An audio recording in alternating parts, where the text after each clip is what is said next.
नमस्कार, मैं रविश कुमार। आज बिहार के जमुई में प्रधानमंत्री नरेंद्र मोदी ने रेलवे भर्ती का जिक्र कर दिया। अपने 10 साल के कार्यकाल का हिसाब तो नहीं दिया, लेकिन लालू प्रसाद यादव के समय कथित घोटाले की बात कर वे इसकी खानापूर्ति कर गए। रेलवे भर्ती एक ऐसा मुद्दा है जिस पर युवा कुछ ठोस सुनना चाहते हैं।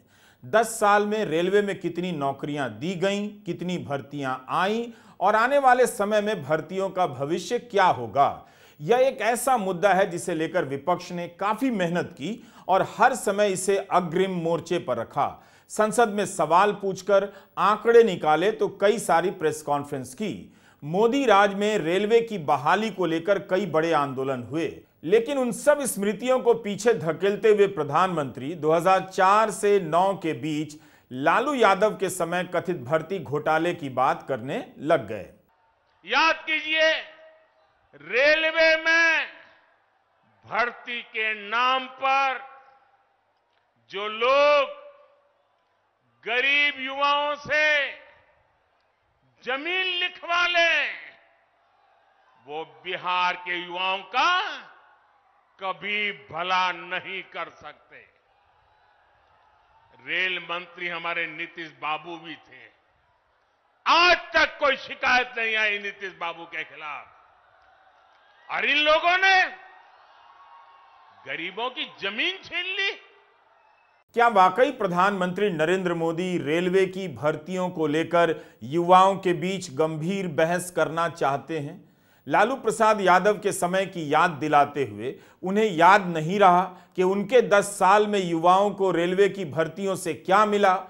भर्ती घोटाले की बात कर रहे हैं तो क्या प्रधानमंत्री को पता नहीं कि आज भी यह प्रक्रिया नहीं रुकी है, उनके 10 साल में भी बंद नहीं हुई? अभी हाल में यूपी में पुलिस भर्ती परीक्षा रद्द करनी पड़ी, जिसके लिए 50 लाख छात्रों ने आवेदन किया था।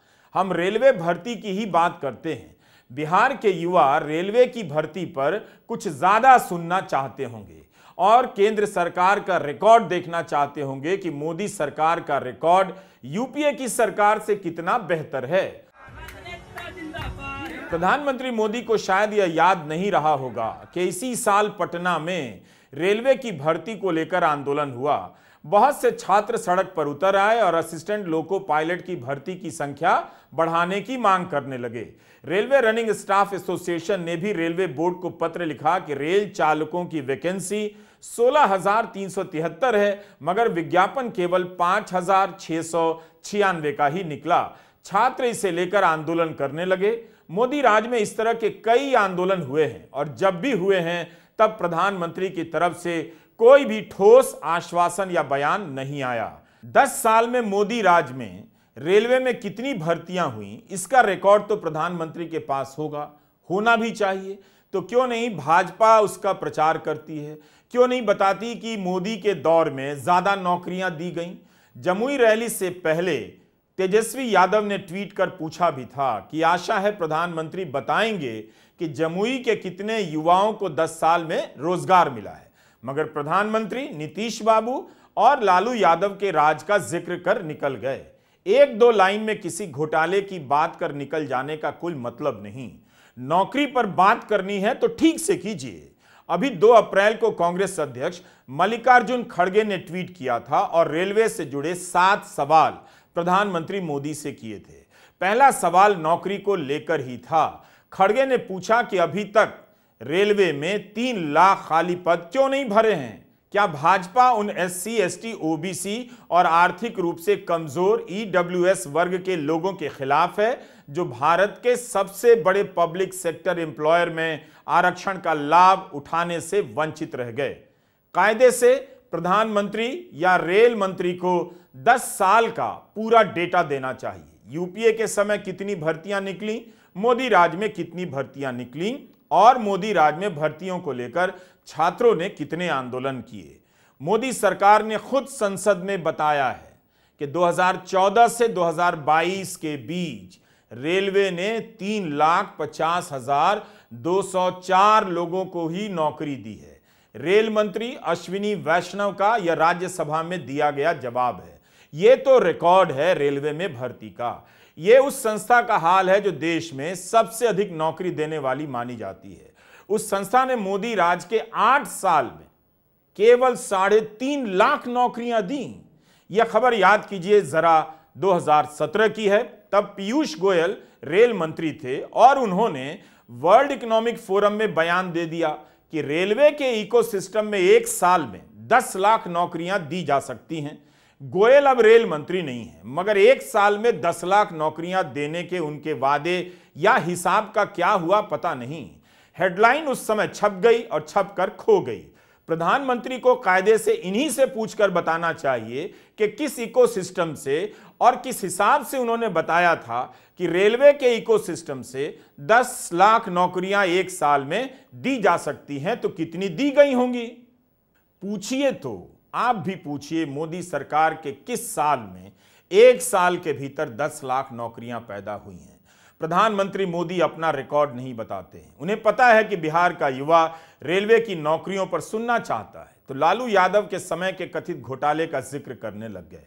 हमने जनवरी के वीडियो में मौजूदा रेल मंत्री का एक बयान दिखाया था। उसमें वो कह रहे हैं कि हमने 1.5 लाख नौकरियां देने का काम किया है। एक रेल मंत्री 10 लाख की बात करके चले गए, एक रेल मंत्री 1.5 लाख नौकरी देने की बात कर रहे हैं। मीडिया में रेलवे के एक जोनल मैनेजर ने बयान दिया, अनिल कुमार खंडेलवाल का यह बयान है।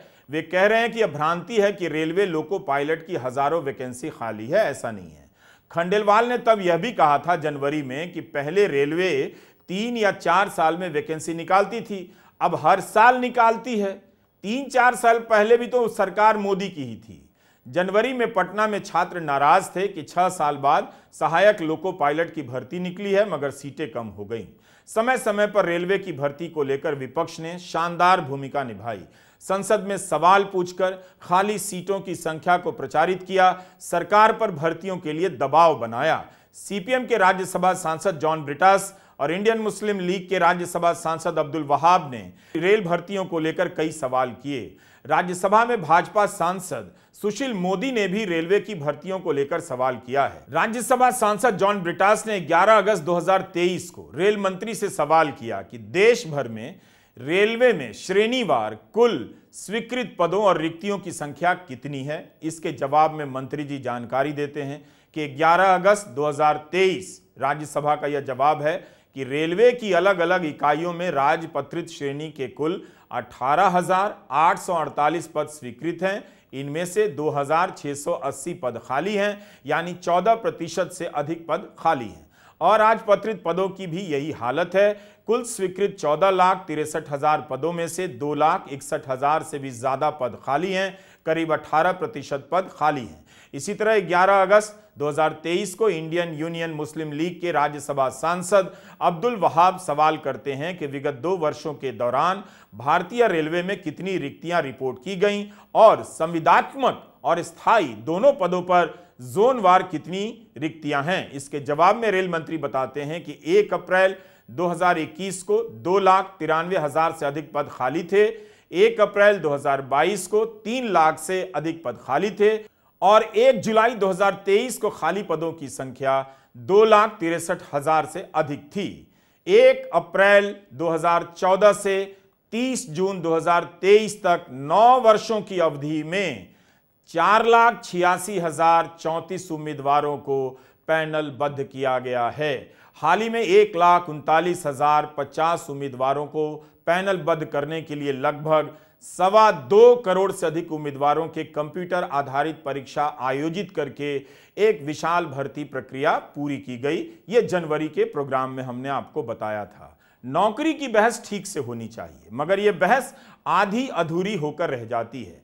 भारत जितना ढिंढोरा पीट रहा है कि उसकी अर्थव्यवस्था तूफानी गति से बढ़ रही है, लेकिन इसी के साथ दुनिया भर में इन दावों की कड़ाई से जांच भी होने लगी है। 4 अप्रैल के वॉल स्ट्रीट जर्नल में विभूति अग्रवाल और शैन ली की यह रिपोर्ट सरकार शायद पसंद ना करे और ना स्वीकार करे, मगर इसमें दिखाया गया है कि भारत में नौकरी की क्वालिटी का हाल बहुत बुरा है। शहरी क्षेत्र में रोजगार बढ़ा है, मगर ज्यादातर कम सैलरी वाली नौकरियां आई हैं और कंस्ट्रक्शन के क्षेत्र में ही बढ़ी हैं। व्हाइट कॉलर जॉब को अच्छी नौकरी मानते हैं, लेकिन युवाओं के लिए व्हाइट कॉलर जॉब काफी नहीं है। सरकार ने फैक्ट्रियों में निवेश बढ़ाया है, मगर कुशल मजदूरों के लायक ब्लू कॉलर जॉब भी नहीं बढ़ी है। भारत में मैन्युफैक्चरिंग सेक्टर में केवल 6 करोड़ नौकरियां हैं, जबकि खेती में उससे 4 गुना लोग काम करते हैं। इतना ज्यादा अंतर है। इस रिपोर्ट में यह भी बताया गया है कि दुनिया में यह होता है कि युवाओं में बेरोजगारी की दर बाकी काम करने वाले सेगमेंट की आबादी की तुलना में ज्यादा होती है, लेकिन शिक्षा के बढ़ने के साथ उनमें नौकरी मिलने की संभावना भी बढ़ जाती है। मगर भारत में यह गणित पलट गया है। इसमें 2023 की अजीम प्रेमजी यूनिवर्सिटी की रिपोर्ट से बताया गया है कि 25 साल से कम के 40% कॉलेज ग्रेजुएट बिना नौकरी के हैं। इनके मुकाबले 25 साल के ऐसे युवा जिन्होंने प्राइमरी की पढ़ाई भी नहीं की, उनमें बेरोजगारी दर केवल 11% है, यानी उनके पास पढ़े लिखे युवाओं से ज्यादा काम है। इसकी तुलना चीन से की गई है वॉल स्ट्रीट जर्नल की रिपोर्ट में, जहां विकास दर घटती जा रही है, मगर 25 साल से कम उम्र के ग्रेजुएट हैं, उनमें बेरोजगारी की दर 7.5% ही है, जबकि भारत में 40% है। So in order to save this situation, save the country and the lives of the people, there have been systematic assaults on the rights of the working people. There has been complete erosion of the living standards of the people.